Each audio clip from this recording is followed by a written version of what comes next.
豚汁までか。豚汁は一番最後の楽しみですよ。俺の方は結構消化しきれてます。あ、そうですか。あと2、3倍できるかも。じゃあ朝食べて、いけるよ。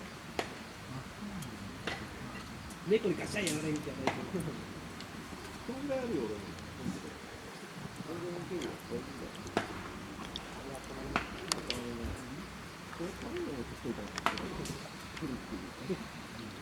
でも何、本当今日何つけるの？